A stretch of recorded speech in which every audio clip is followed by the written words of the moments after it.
Master has relayed my situation to you, I take it. Oh? How did you know? I'd intended to wait until you came back before going to sleep, but I didn't hear you come in. I was worried that something may have happened to you, so I went outside to check and caught sight of my master. On top of this, you have been acting very strangely around me this morning, causing me to suspect that my master must have told you everything about me. After all, Master is very talkative. Sorry, Shenhua.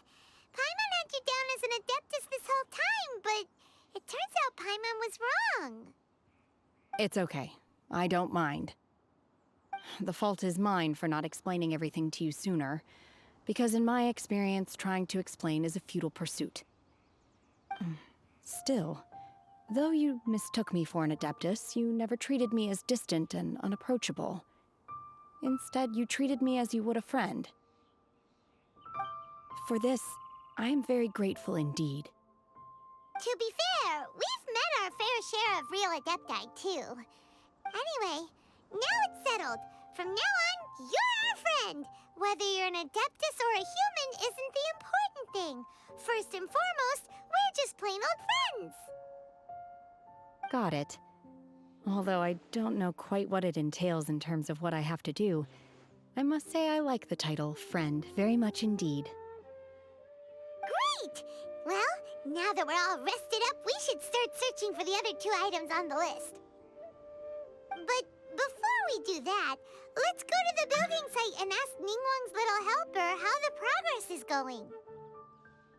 After all, Sunset Vermilionite is so rare. Paimon doubts many competitors will really be able to find any. If it turns out some of them have given up already, we'll be able to take things a little more slowly. Oh, and another thing. We bought some grilled chicken drumsticks on the way back last night. There was a place just outside. Here's one for you, Shenhua. Try it! They're so good. I concur.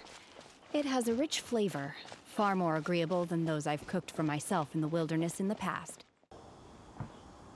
Look! Look! The Jade Chamber is floating into the sky! But it seems to be tied down by something. That's because it's not finished. Hey, Byron! And hey! People Paimon doesn't know?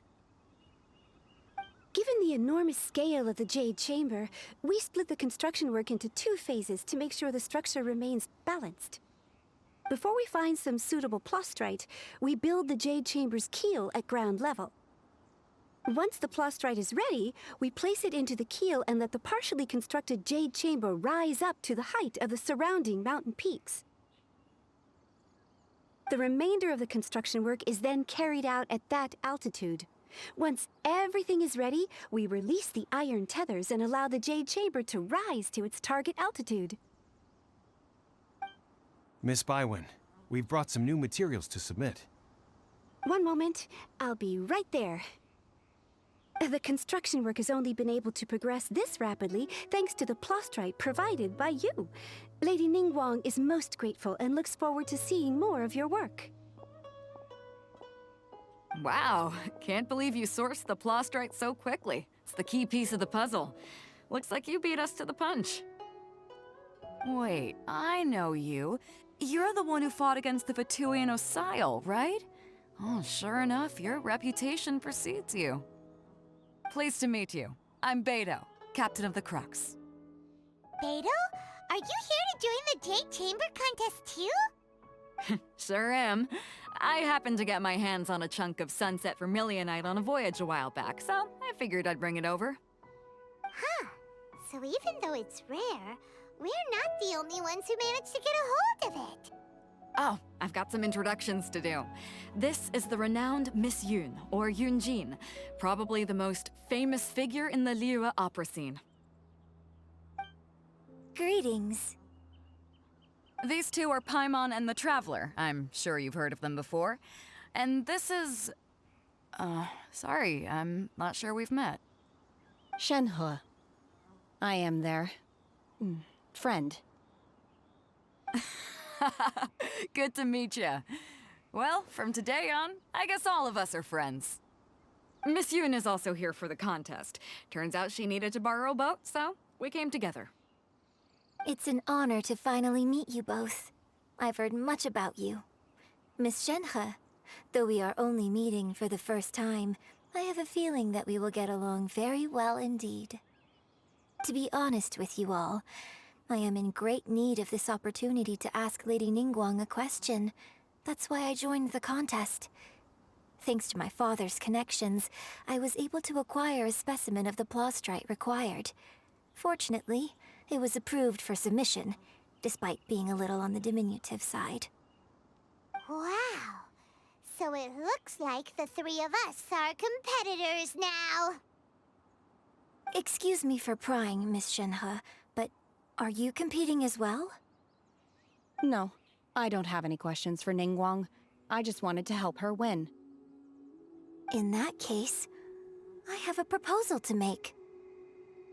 Lady Ningguang said that the first 3 contestants to procure all 3 materials will be awarded the chance to ask a question. Well, there are 3 teams here. We can split the prize between us. Instead of competing against each other, we could work together to secure the top 3 places between us. What do you think? Sounds great, but how does that change things exactly? I think I see where you're going with this, Miss Yoon. The plastrite was the most difficult item to source by a long shot. Luckily, all 3 of us managed to get our hands on it. The 2 remaining items aren't quite so rare, so as long as one of us finds a way to source it, the other 2 can hop on the bandwagon. How'd I do? Is that what you had in mind? Precisely. Huh. Interesting approach. Okay then. All right, I'll go first. I have some leads on these wonder cores.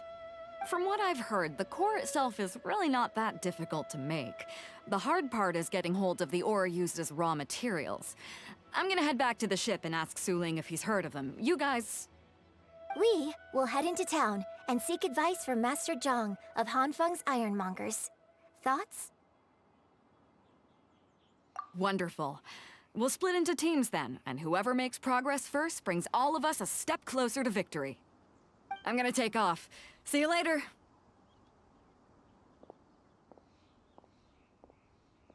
Okay, let's go! By the way, what question are you gonna ask Ningguang, Yunjin? I'm looking for a venue to host the performance of our new opera.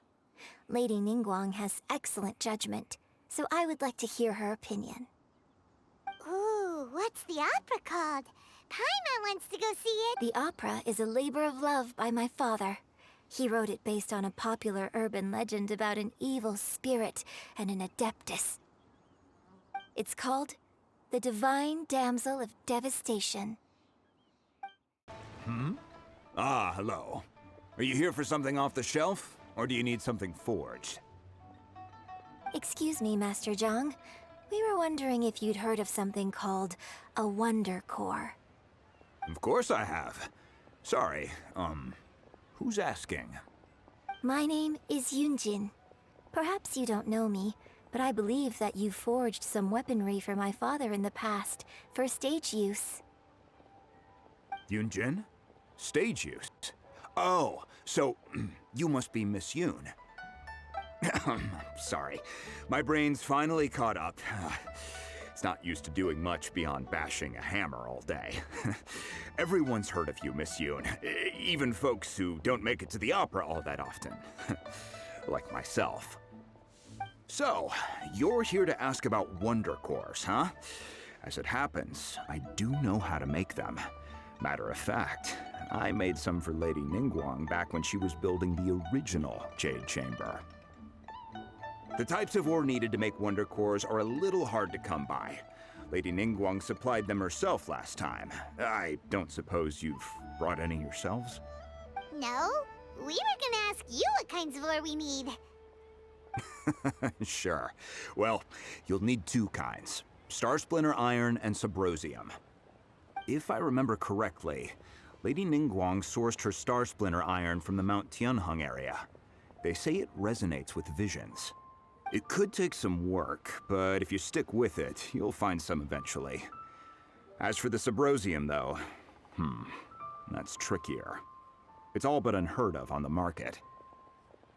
I'm really not sure. Sorry. What I've heard is that the people around Mount Tianheng have some sort of magic trick that can pinpoint the location of the stuff. Of course, it's probably just hearsay. If you want my advice, start by looking for Star Splinter iron around Mount Tianheng. And if you run into any locals, ask them a few questions about Subrosium. Mount Tianheng. Interestingly enough, the story of the divine damsel of devastation also takes place on that mountain. I hear the view there is quite spectacular. A favorite destination of the Adepti, in fact. Perhaps it can give me some inspiration. Let's not delay. We should head straight there.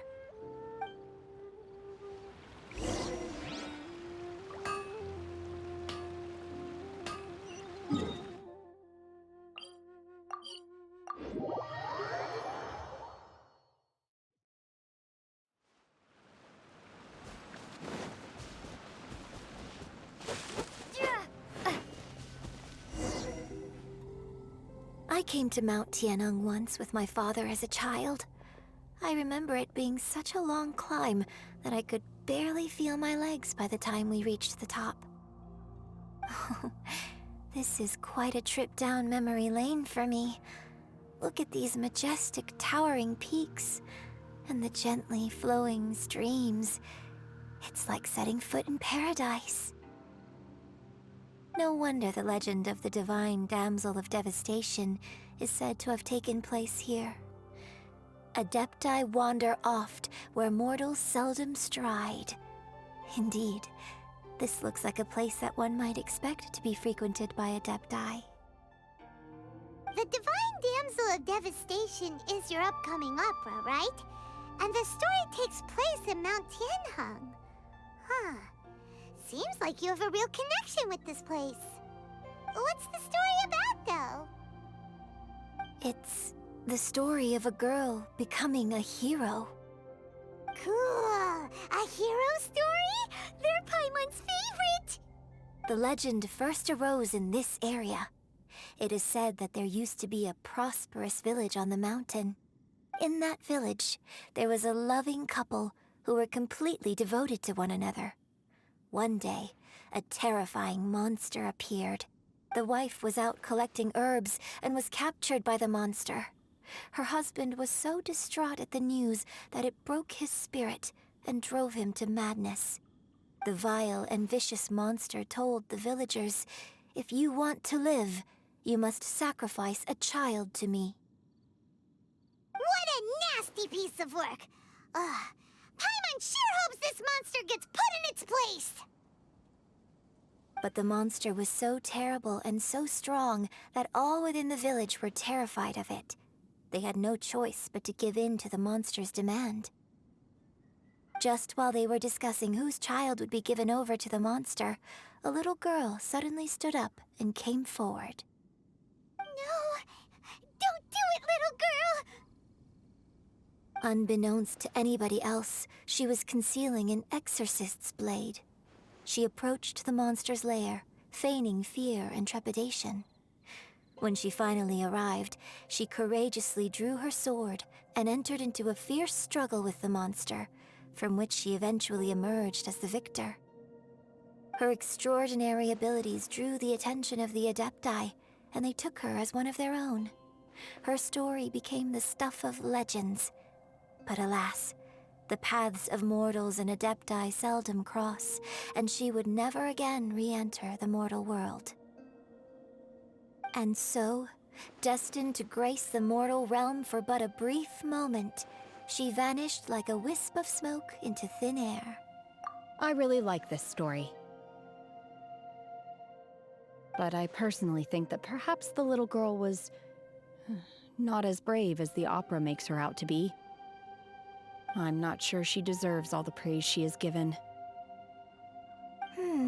I've never never considered that before. Opera is always an interpretation of the events it purports to portray. A certain degree of deviation from the truth is always inevitable. When my father wrote the script for this play, I suppose his intention was to inspire his audience with the character of the divine damsel. I think it's a great story. The ideal story.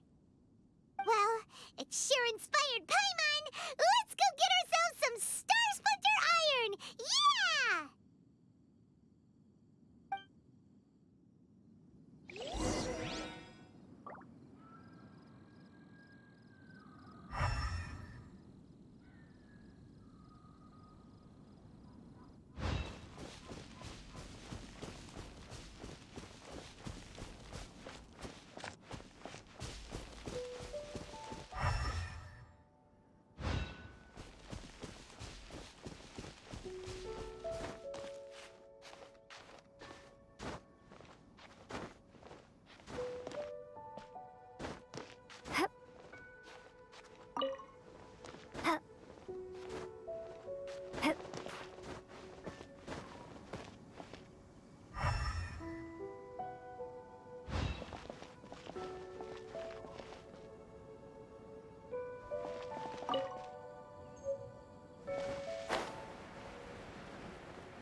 This should be enough Star Splinter Iron.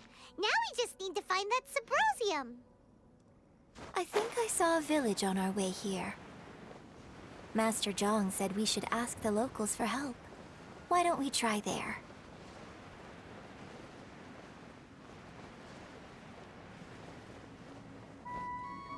Hey, there really is someone here. Yunjin, looks like you were right. Excuse us, sir. Can we ask you something? Huh. He didn't seem to catch that. Hello, sir. We were just passing by and wanted to ask if you happen to know anything about Subrosium. Is he trying to tell us to look for clues in the village? Well, whatever. Guess we're on our own here. Shenhe, Yunjin, let's have a look around. Sorry, you can go ahead without me. I'd like to have a word with this gentleman. If that's okay with you, Uncle Mingjin. It's... Shenhe. Shenhe. You're alive. The rumors were true. So, all these years? I'm sorry, I don't know how to find Subrosium, but I think you can find some information in the village. And this place is deserted now. No one ever comes here. So you can rummage around all you want. Huh? You know this guy, Shenhe? Thank you, kind sir. We'll go and take a look around.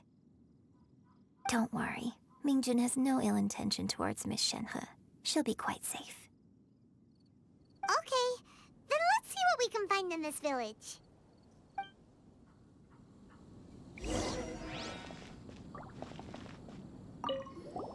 I came back here once before, a few years ago. Alone. I hid it from Master at the time. It was deserted then, too, except for a few low-life bandits.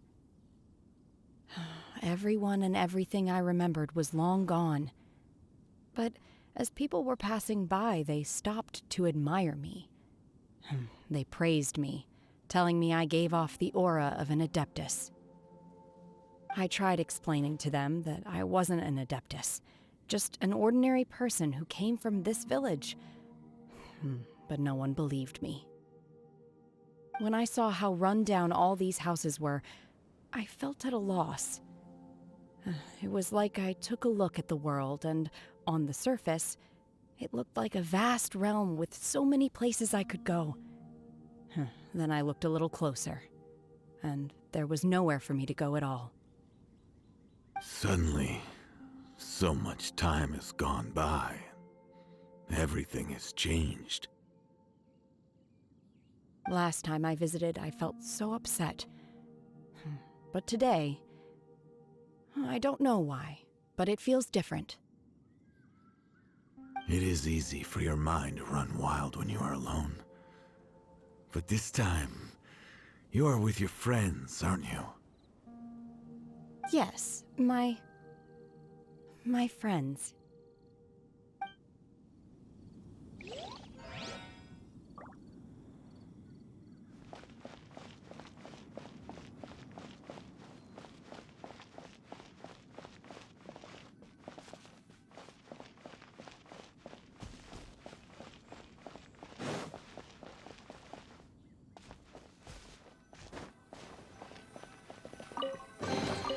Is this an answer from this world?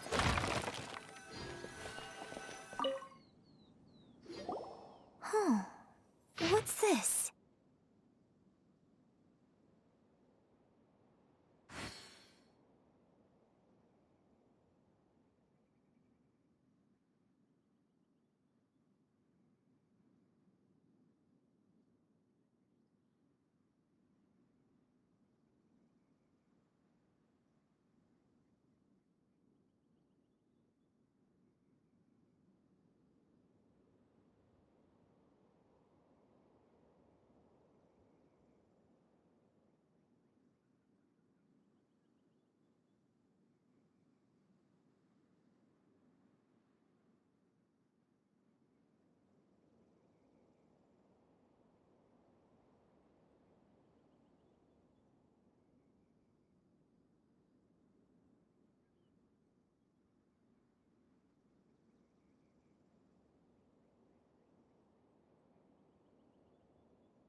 So, Shenhe is the divine damsel? Now that I think about it, she does behave rather like an adeptus, and she is about the right age. So that's why I've been getting the strangest feeling whenever I chat with her. I should have noticed it earlier. According to this text, the divine damsel from the opera was actually the daughter of the loving couple. And she didn't volunteer. She was sacrificed to the monster by her own father. Oh, the truth is even more lamentable than the opera. Now I understand why Shenhe said the girl was not as brave as people think. It wasn't her choice to enter that ghastly situation. She was forced into it. Oh, it looks like my father may need to make a few revisions to his beloved opera.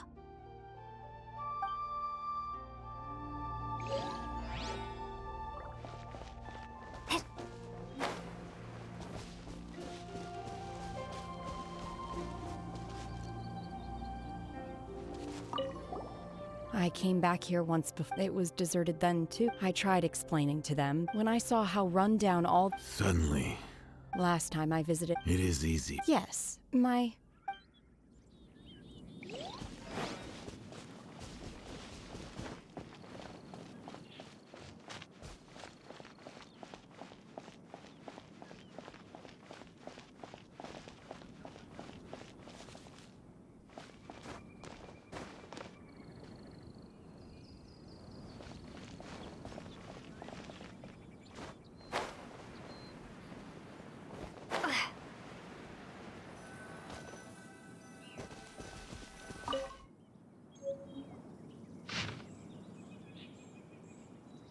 So it seems that Shenhe's father thought he was summoning a benevolent deity using a magic incantation.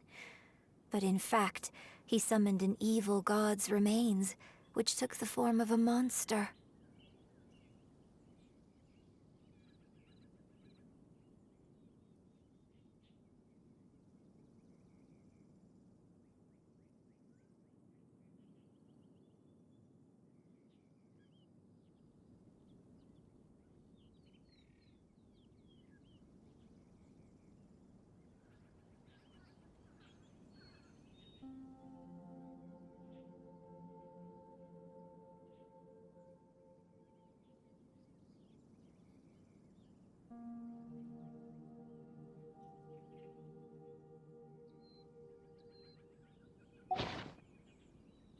His obsessive yearning for his deceased wife led to a terrible tragedy.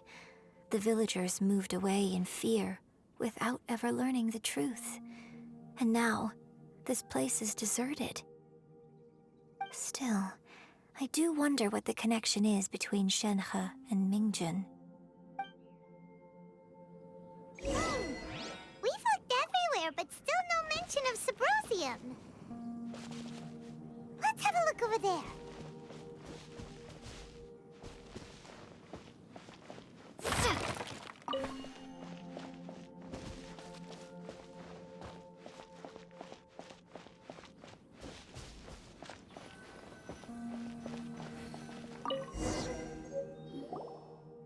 This is it!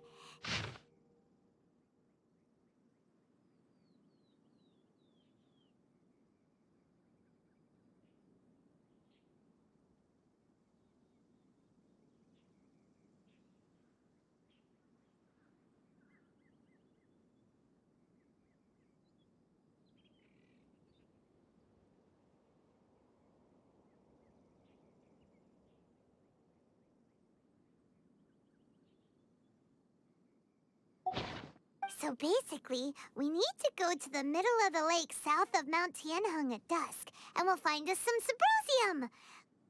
Let's go back and tell Shenhe the news!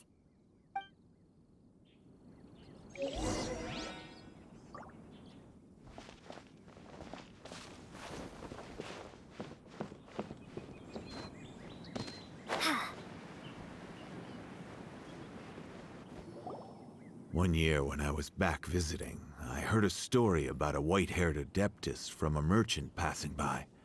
I never imagined it was you. I was a very close friend of your father's. I could have stopped him from performing the summoning ritual. I had plenty of chances, but I couldn't bring myself to stand up to him. I just let things happen, let it all escalate, and... well, we all know how that story ended. I bring flowers back here every year, and each time I wish I had a chance to apologize to you. Apologize for what? If you'd stopped him, he'd only have found another way. There is nothing he wouldn't have done for his true love. Nothing. Do you still hate him? I don't know what I feel. I'm told my fate is to bear the curse of calamity, so my master bound my soul with red ropes to curb my aggression. But it also dampened my emotions, making me dispassionate, like the Adepti. So if you ask me how I feel about the past, if I hate my father or not, the truth is, I feel nothing at all. It must have been so tough for you all these years. Shenhe, we're back! Oh, then I will leave you all in peace. Shenhe, it brings me some solace knowing that you are okay. I'll tell you more about the old times next time we meet. Thanks, mister. We found some info in the end.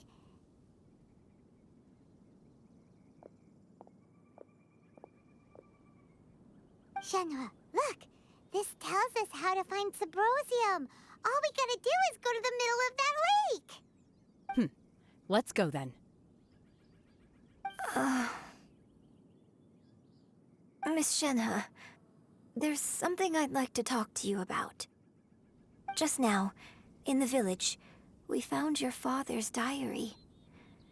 It turns out that many of the details in the Divine Damsel of Devastation are not true to the facts. So I'd like to change them. Why? I know I say that opera always deviates from the truth, but now that the main character is standing right here in front of me, I cannot simply dismiss your lived experience in favor of my father's fiction. It's okay. I like your version. But, huh? My master once said that the day I learn how to use my strength for the good of others is the day that I can truly become part of human society. So, I hope that one day I might be brave enough to stand up and protect others, just like the girl in the opera.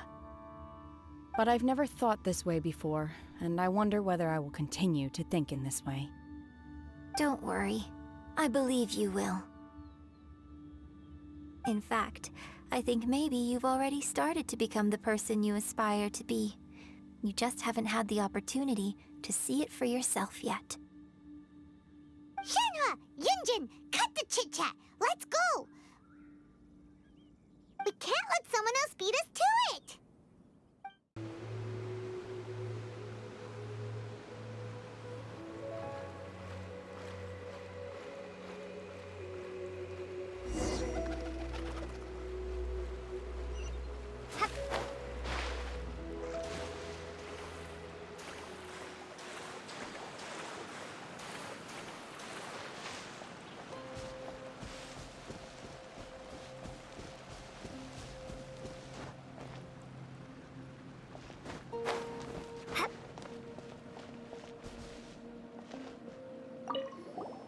What brings you here?